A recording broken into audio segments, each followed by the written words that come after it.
কেউ বলতো এটা তেজপাতা গাছ, আবার কেউ বলতো দারচিনি গাছ, পাতা প্লাস ফল সমান সম্পূর্ণ প্রাকৃতিক মশলা। আপনারা কি মনে করেন এটা সত্যিই তেজপাতা গাছ, নাকি অন্য কোনো গাছ হতে পারে? আজকে আপনাদের সাথে শেয়ার করতে যাচ্ছি একটা দারুণ অভিজ্ঞতা। একটা গাছ নিয়ে আমার অনেক দিনের সন্দেহ আজকে পুরোপুরি পরিষ্কার হয়ে গেছে। অনেক দিন ধরেই আমাদের বাড়ির পাশে একটা গাছ আছে, ছোট থেকেই দেখে আসছি, কিন্তু আসলে এটা কি গাছ সেটা নিয়ে সব সময় একটা প্রশ্ন ছিল। কেউ বলতো এটা তেজপাতা গাছ, আবার কেউ বলতো দারচিনি গাছ, এমনকি অনেকে বলতো এটা নাকি লং গাছ। তাই বিষয়টা নিয়ে আমার মাথার ভিতর সবসময় একটা কনফিউশন ছিল। কিন্তু একটা জিনিস খেয়াল করতাম, আমরা মাঝে মাঝেই এই গাছের পাতা চিড়ে রান্নায় ব্যবহার করতাম, বিশেষ করে মাংস রান্নার সময়। আর সত্যি বলতে কি, রান্নার স্বাদ অনেক ভালো হয়ে যেত। তখন মনে হতো আসলেই কি এটা তেজপাতা নাকি অন্য কিছু।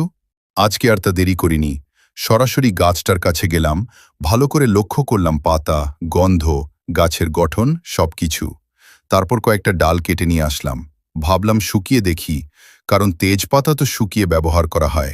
ডালগুলো কাটার পর রোদে শুকাতে দিলাম, আর শুকানোর পর যা দেখলাম সেটা দেখে আমি একদম নিশ্চিত।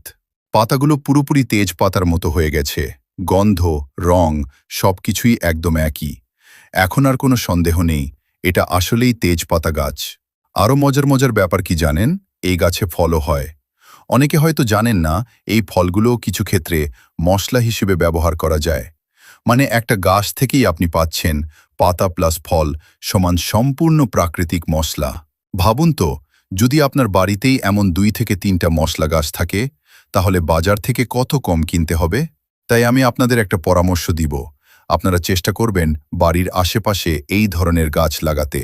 যেমন তেজপাতা, দারচিনি, লং, এই ধরনের মশলা গাছ লাগালে একদিকে যেমন খরচ কমবে, অন্যদিকে পাবেন সম্পূর্ণ ভেজালমুক্ত খাবার।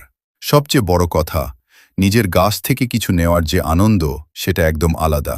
শেষে আপনাদের কাছেই একটা প্রশ্ন রেখে যাচ্ছি, আপনারা কি মনে করেন এটা সত্যিই তেজপাতা গাছ, নাকি অন্য কোনো গাছ হতে পারে?